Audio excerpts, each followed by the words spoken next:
Hello বন্ধুরা, আমি সাকিব আছি সবার সাথে। আজকে নিয়ে এলাম নতুন একটা অ্যানিমে।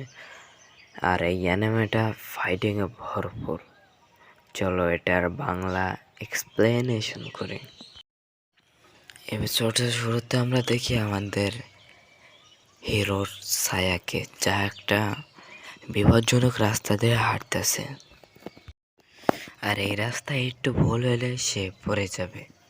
আর সবাই তাকে তার চেহারার জন্য তার উপর অনেক অত্যাচার করে, তাকে পুরো আলাদা করে রাখে। এই চেহারার জন্য তাকে অনেক কথা শোনায়।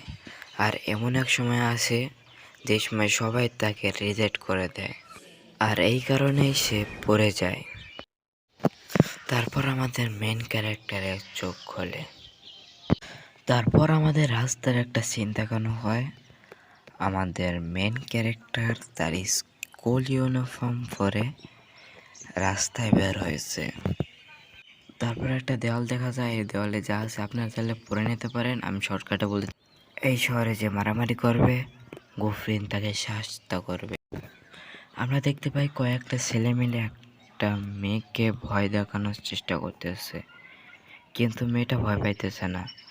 মেয়েটা বলে, আমার মনে হয় আমার কাছে যা ডিম আছে তা তোমার মাথায় মারি, কিন্তু তাতে তো আমারই লস। এটা শুনে ছেলেরা হাসে আর বলে, একটা সাহসী ছেলের জন্য একটা সাহসী মেয়ের দরকার। মেয়েটা যাওয়ার চেষ্টা করে, কিন্তু ছেলেটা তার হাত চেপে ধরে। আর এই দেখে আমাদের মেন ক্যারেক্টার বলে, আমার সবচেয়ে বেশি কষ্ট লাগে যে একটা দুর্বল নিজেকে অনেক শক্তিশালী মনে করে, আর আমার তাকে মারতে অনেক ভালো লাগে। আমি জানি এপিসোডটা অনেক ছোট, আর আপনারা যদি সাপোর্ট দেখান তাহলে আরও বড় বড় এপিসোড করব। আর লাইক কমেন্ট শেয়ার করতে ভুলবেন না।